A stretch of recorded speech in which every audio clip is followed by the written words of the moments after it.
Hey, Tony Robbins, welcome back. Listen, our first session here, I hope you watched it, is really about how do you create that momentum? How do you produce that certainty that's going to get you to follow through? I just want to remind you, massive action is everything. You do a little bit at a time, you'll get where you want to go, hopefully. But usually you lose momentum along the way because of all the distractions. But if you immerse yourself, and if you learn how to produce that internal certainty that makes you tap your true potential, take that massive action, get great results, and then reinforce your belief. That's why the rich get richer and the poor get poor, because they do the opposite. They have poor results and they base what they're doing based on, well, I've never done it before. Well, listen, if I had to have confidence because I've done it before, I'd be in trouble. When you look at people that are the best in the world in anything, it's because they're being rewarded in public for what they practiced in private. So this momentum model, I really want to make sure you keep yourself on board of it and keep getting clear what you're here to deliver and have it so clear in your mind. And that's what this session is going to be about. What do you need to keep clear in your mind so that your business grows and scales? Because before we teach any of the skills, you need to know the philosophy. And I know philosophy can sound boring or something you read in a book, but philosophy determines the quality of what you do. Skills will determine how you execute. And we're going to give you both in this course. But I want to make sure you got the core philosophy. So if we're going to get that momentum that will make you truly successful, let's start with a philosophy. What builds a great business? How do you truly become successful in business? How do you become wealthy? Which so many people say they want to be. They do so little to make happen. The only way you get wealthy and sustain that wealth is if you understand that life is not about me. It's about what do I do for you. Life is really about adding more value. If you can do more for others than anybody else is doing in the marketplace, you will dominate. It's only a matter of time. If you consistently do that, you'll build a brand. And if you build a brand, people get on the ground at a 7-Eleven and reach behind other stuff to get a Coca-Cola. And it's because it's what they know is the best. You become the best by being the person that adds the most value. And I'll tell you who taught me this, my original teacher, Jim Rohn. I can remember I grew up in a really tough environment. And when I met my fourth father, I said, Mom, I'm confused. And we had no money for food at Thanksgiving. Some of you know the story of what happened to me. I won't repeat it all, but all those experiences made me wonder, why is my father, all my fathers, why are they struggling so much? And why is it they work so hard and yet you don't have money for food? And I remember I went when I was 17 to go hear this man, Jim Rohn, speak. And he answered it in a really simple seminar that, again, took his knowledge that he'd accumulated, he'd learned from his mentor, a man named Shoaff, and put in this little 3.5-hour seminar that I paid a week's worth of pay to go to as a janitor back then. It was $35. I was making $40 a week as a janitor. And I remember listening for 3.5 hours, and I was obsessed. I was writing everything down. I was taking it all in.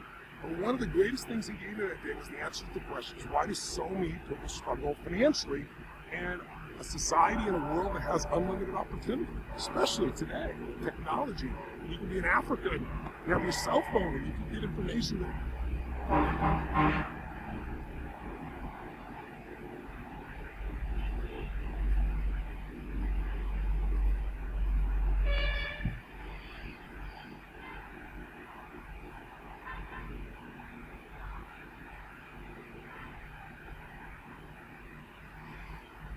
when I worked with the President of the United States, Bill Clinton, he didn't have access to the information you have on your cell phone now. He didn't have access to the books that were available instantaneously, to the videos, to the education, to the satellite information, to the connection to markets around the world. He didn't have any of that. And it's available to a tribesman now in Africa. So we have the most unlimited possibilities in the world. How is it so few people get to where they want to be financially? Because most people are doing a job and they aren't thinking about how do I maximize or add value. The people that work in a job where they add value move up. They become the leaders of those organizations. And those that are entrepreneurial, who can say, I'm going to find a way to do more for others than anybody else in some category, those are the ones who can do it consistently and not bullshit and really deliver it. Those are the people that become the brands that you know today. So Jim Rohn taught it to me that night. I remember I kept asking, why? My father's worked so hard. Why did he not even have food? What's wrong here? What's wrong with society? It's nothing wrong with society. Because I kept thinking everything should be equal. And it's not.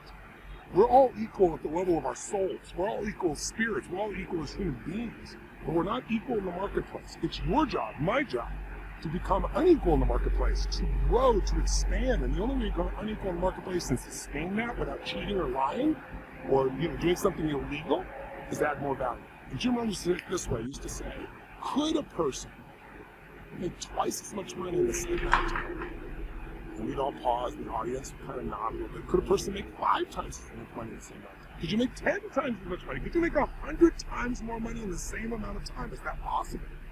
And the answer is yes, if you become more valuable. This whole course is going to show you how to become more valuable. Whether you have value inside you already, critical value you developed over the years and expertise in an area, or whether you're going to go extract it from someone else, or you're going to find someone who's brilliant and you're going to bring their critical knowledge to the world. Any of those approaches can allow you to have something that's meaningful in your life and incredibly successful and profitable, and provide for your family and for yourself a beautiful quality of life while you're doing something you love. And Jim Rohn used to say, listen, if you work at McDonald's, and I don't remember what it was back then, but I know today, the average person, I guess, 4 or 5 years ago when I looked it up, was making $750 or $8 an hour, man. Like $16,000 a year roughly. I mean, that's pretty rough. You can't live on that. But if you go there, why does Sony make so little there? And then you see over the year that I was looking this up, I was working on the financial book, David Tepper is one of the top, investment bankers, I should say, hedge fund guys in the world. And he that year made $3.5 billion. Somebody else making $20,000. What's the difference? Well, you say that's really unjust. That's on the surface, it's unjust, but you got to say, what is the person doing to add value at McDonald's? They're adding value. It's fulfilling a job, but it's a job that you and I both know is pretty easy to master in probably less than 30 minutes. Today, if you even have pictures, you don't even have to be able to know what the words mean. Like push the button, and the change is made. Your credit card is charged. It's not complex, so it's going to get replaced by algorithms and robots. And that's not way off in the future. That's not far from you. We're already seeing it happening in stores, and Amazon's opening where there are no tellers, things of that nature. The world's changing. So if you do that, I'm not negating somebody who works at McDonald's. I'm just saying they aren't adding enough value, so they make very little. Instead of complaining about the pay, you've got to become more valuable. It's like Jim Rohn used to say, work hard on yourself and you do on your job. Work harder to become more valuable so that when you show up at your job, not on during your job time, on the off time, you have knowledge, you have skill, you have something to give that's worth more, so you can earn more and so you can add more value. Does this make sense? I mean, David Tepper making $3.5 billion, but that's so unjust, that's so unfair. Well, the year he did that, the average person put their money in a savings account was getting 0.0, let's call it 0.30, like 1/3 of 1% on their savings account. He provided a 42% return. Now, to give you an idea, you're making 42% a year, your money is doubling every 2 years, roughly 2.5 years. I mean, that's unbelievably valuable. So he made $3.5 billion because he made hundreds of billions of dollars for other people. And so if you're going to have this course really have long-term value for you, you got to say, I'm going to extract all the value of this course these guys have put into it. Because I got to tell you, if you want to see why Dean is successful, and I'm just saying this because my friend, he's my friend because I respect him and I love him personally. He's a good human being, but he's also a great businessman. What makes him great is he adds so much value. Anybody's ever been to one of Dean's courses will tell you, it's just like mind-boggling how much he adds value. But he doesn't just add value then, he adds value after the course is over. He's probably one of the best I know. I try to model him and what to do for people afterwards, because I go from one class with 10 to 15,000 people to the next one a day later. He's constantly saying, what do I do on the back end? What do I do to add value? Now I do that as well. So it just, the more you do for others, that's the only way this business is going to grow. And if you look, don't take my word for it. If you look around and say, look at who out there is doing incredibly well and say, are they doing something that adds enormous value? If you really look at it, you'll see if they're earning a lot, they're adding that value. How they get there? They mastered some skills, some abilities, and some talents that you just master it once. It's constant, never-ending improvement, what I always call CANI, C-A-N-I. Constant, never-ending improvement is the real secret. Another way of looking at it is you could look at somebody like, you look at the most successful business philosophers and leaders, Peter Drucker.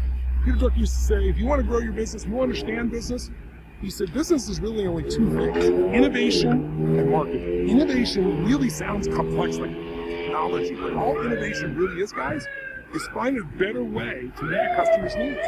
So if you find a better way to meet their needs, you're going to have their attention. And if you know how to market it, you're going to be successful. Because marketing is getting people to want to do business with you.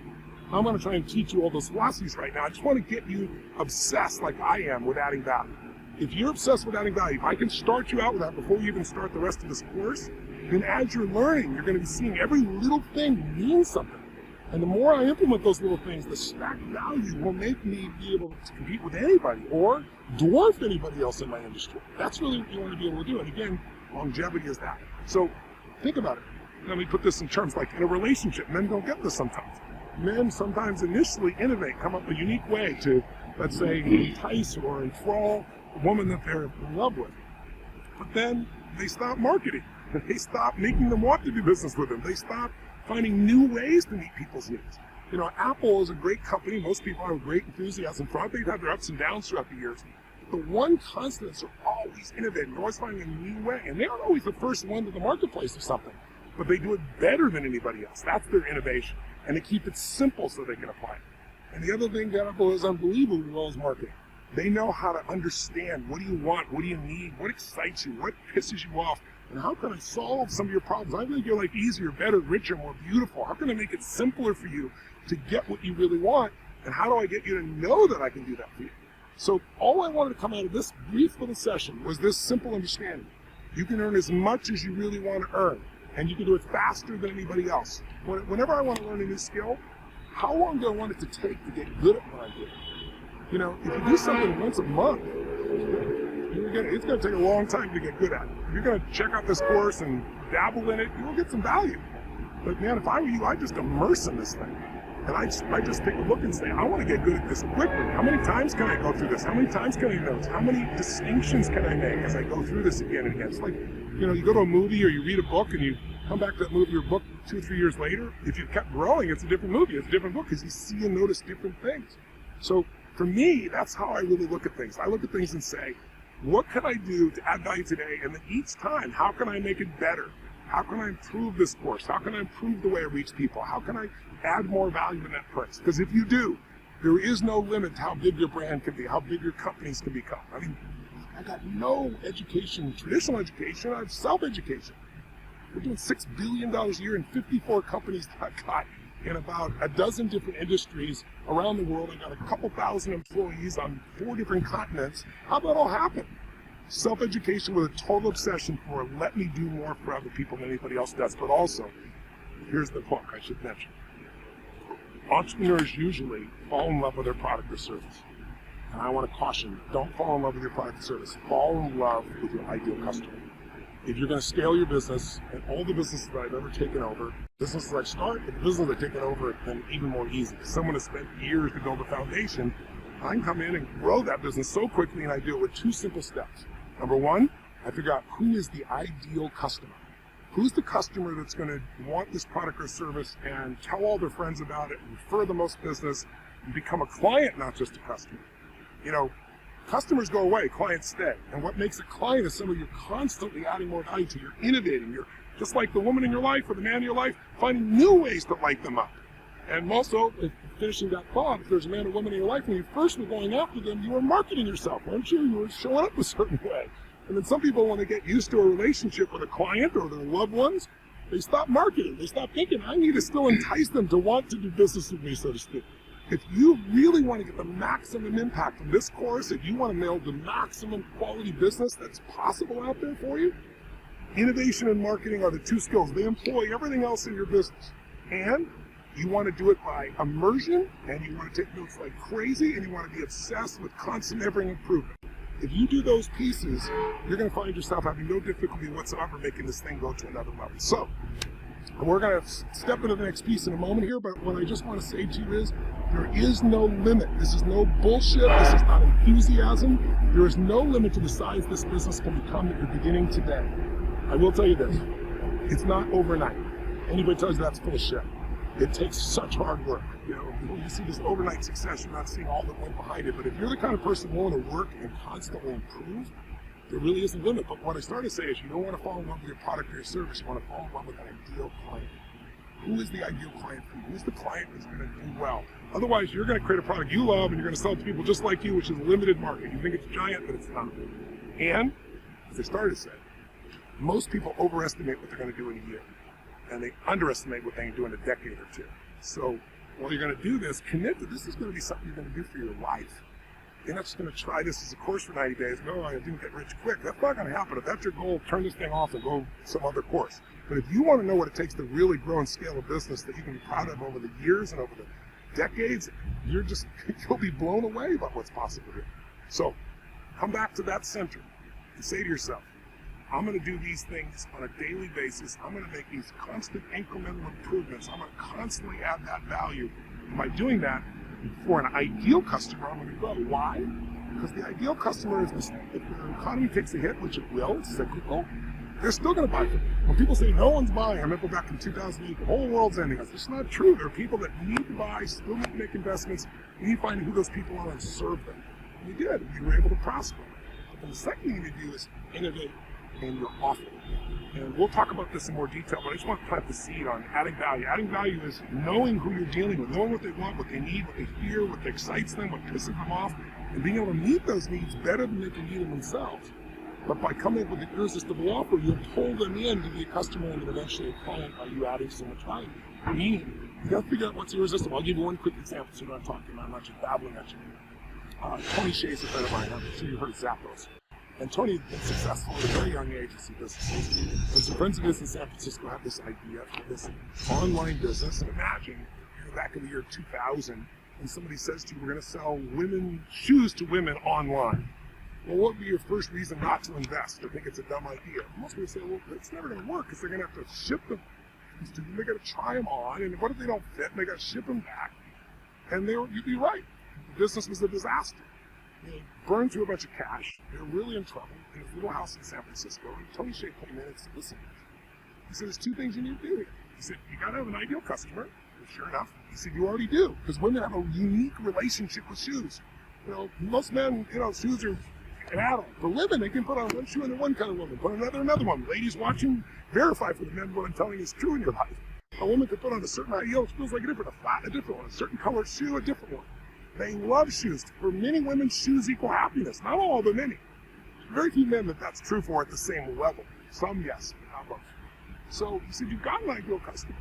What you need is irresistible offer. You need something that's going to make them have to do business with you. It's just too irresistible.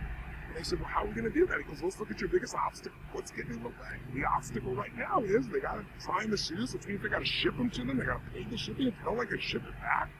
He said, here's your irresistible offer. You can buy as many shoes as you want. Buy them all. Buy 20 pairs if you want. We will pay the shipping so you can try them on at home in your comfortable environment with no one pressuring you. And if you don't like any of them, any ones you don't like, or if you don't like all of them, you can ship them all back and we pay the shipping back.